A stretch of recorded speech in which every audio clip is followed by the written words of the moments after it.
नमस्कार साथियों, जो मार्क्सा चैनल में आप सभी का स्वागत है। जैसा कि आप सभी को मालूम होगा, कभी आपकी सोसाइटी में या आपके समाज में कोई समस्या उत्पन्न होती है, तो सारी सोसाइटी, समाज या उनके हेड मिलकर उस समस्या का समाधान खोजने की कोशिश करते हैं। उसी तरीके से क्या होता है, पर्यावरण में बहुत सारी समस्याएं उत्पन्न हो रही है, जैसे ग्रीन हाउस गैस के कारण ग्लोबल वार्मिंग हो रही है, पर्यावरण प्रदूषण हो रहा है, बायोडाइवर्सिटी को खतरा है। इस तरीके की अनेकों समस्याएं पर्यावरण में उत्पन्न हो रही हैं। तो इस समस्या के समाधान के लिए विश्व स्तर पर बहुत सारी बैठक होती हैं। विश्व स्तर पर सबसे बड़ी संस्था जो पर्यावरण के लिए कार्य करती है, उसका नाम यूनाइटेड नेशन एनवायरनमेंट प्रोग्राम है। और सबसे बड़ी ट्रीटी यूएनएफ ट्रिपल सी है, United nation framework convention on climate change. तो उस ट्रीटी की बहुत सारी बैठक होती है। तो हाल ही में कॉप 27 होने वाला है। किस लिए होने वाला है आप समझ गए होंगे, पर्यावरण के संरक्षण के लिए होने वाला है। कहां पर होगा उसकी जानकारी, भारत का प्रतिनिधि कौन जाएगा उसकी जानकारी, और भारत की क्या मांगे होंगे, सारी जानकारी आपको वीडियो में दी जाएगी। तो आखिरी तक जरूर बने रहिएगा।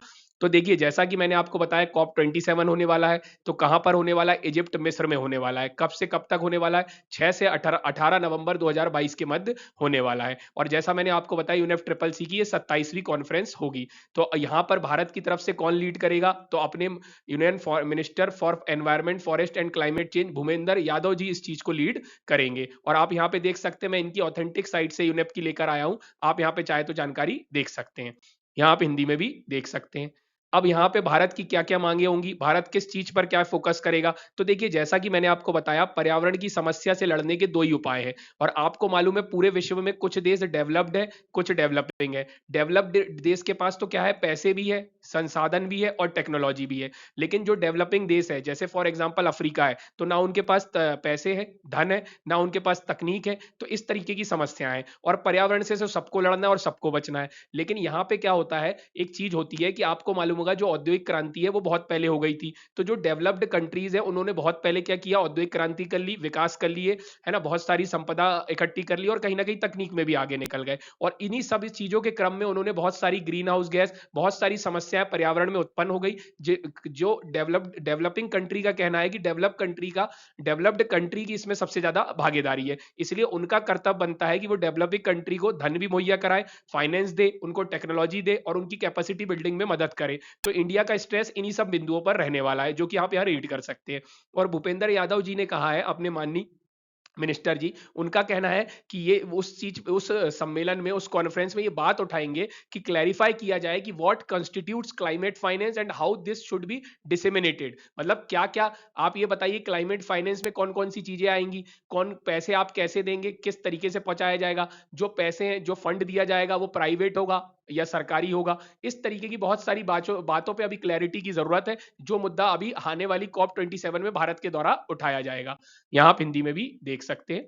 अब अपन बात करते हैं, यहाँ पे देखिए लिखा है, और भी अपन क्या क्या डिमांड करेंगे। अपन एडाप्टेशन फाइनेंस और मिटिगेशन फाइनेंस को बोलेंगे बराबर रखा जाए। क्या मतलब होता है एडाप्टेशन का और क्या मतलब होता है मिटिगेशन का? तो देखिए, फॉर एग्जाम्पल, यदि गाड़ी चलती है, ग्रीन हाउस गैस निकलती है, तो हर देश का कर्तव्य बनता है कि वो कम से कम ग्रीन हाउस गैस निकाले। तो कम से कम ग्रीन हाउस गैस निकाले का मतलब होता है मिटिगेशन। और एडाप्टेशन का मतलब क्या होता है कि अपन जो गाड़ी है अपनी, जो ग्रीन हाउस गैस निकाल रही है, अपन पेट्रोल डीजल को ना चलाएं, अपन क्या करें, अपने सिस्टम को ही बदल दें। अपन पेट्रोल की जगह हाइड्रोजन का यूज करने लगे। तो इस तरीके से क्या होगा, जो ग्रीन हाउस गैस निकल रही थी वो निकलेगी नहीं। इसे एडॉप्टेशन बोलते हैं। मतलब जिस हिसाब से जो चीज क्लाइमेट को खराब कर रही है, उसको बंद कर दे और उस चीज की तरफ आगे बढ़े जो क्लाइमेट को कहीं ना कहीं मदद करती है। तो इसे एडॉप्टेशन कहा जाता है। तो भारत करेगा, बोलेगा कि एडॉप्टेशन फाइनेंस और मिटिगेशन फाइनेंस को बराबर रखा जाए।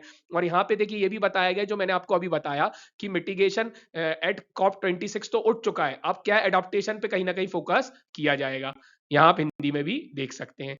अब अपन बात करते हैं, climate finance has not been defined. तो आपको मालूम होगा, कॉप 27 की बहुत सारी बैठकें होती हैं, उसमें पेरिस एग्रीमेंट हुआ है, उसके पहले क्योटो हुआ था। तो इस तरीके से जो पिछली बैठक हुई थी, उसमें क्लाइमेट फाइनेंस को क्लियरली डिफाइन नहीं किया गया था। उस पर कोई क्लैरिटी नहीं है कि क्या क्वांटिटी होगी, है ना, उसका स्कोप क्या होगा, किस तरीके से दिया जाएगा, लोन के फॉर्म में दिया जाएगा, ग्रांट के फॉर्म में दिया जाएगा, सब्सिडी के फॉर्म में दिया जाएगा, प्राइवेट और पब्लिक फाइनेंसिंग में से क्या होगा। तो इस सारी चीजों को भारत का कहना है कि क्लैरिफाई किया जाए, इस पर स्पष्टता लाई जाए। क्योंकि कहीं ना कहीं आपको मालूम है डेवलप्ड कंट्री और डेवलपिंग कंट्री, जैसा कि मैंने आपको बताया। तो डेवलप कंट्री का कर्तव्य है, उन्होंने वादा किया है कि $100 बिलियन हर साल वो क्या करेंगे, डेवलपिंग कंट्री को मुहैया कराएंगे। तो उस चीज को लेकर भी भारत का क्या फोकस रहेगा। और इससे क्या होगा, तो जैसा मैंने आपको बताया, यदि पर्यावरण से बचना है तो दो चीजें बहुत जरूरी, एक है फाइनेंस और एक है टेक्नोलॉजी। और वो जो डेवलपिंग कंट्री है, जैसे अफ्रीका हो गया, उनको वो विकसित देशों से ही मिल सकता है, डेवलप्ड कंट्री से ही मिल सकता है। और इससे पूरी पृथ्वी पर क्लाइमेट से लड़ा जा सकता है और हर एक का जीवन बचाया जा सकता है। और आपको मालूम होगा कि मानव के जीवन से ज्यादा जरूरी चीज कोई भी नहीं होती है। यहाँ आप हिंदी में भी देख सकते हैं। तो आई होप आपको पूरा टॉपिक समझ आया होगा। मैंने समझाने की कोशिश की है, आपको समझ आया हो, आपको पसंद आया हो, तो ज्यादा से ज्यादा लाइक शेयर सब्सक्राइब जरूर कीजिएगा। ये हमारा कॉन्टैक्ट डिटेल दी है, इस पे आप हमसे कॉन्टैक्ट कर सकते हैं। Thank you, thanks for watching.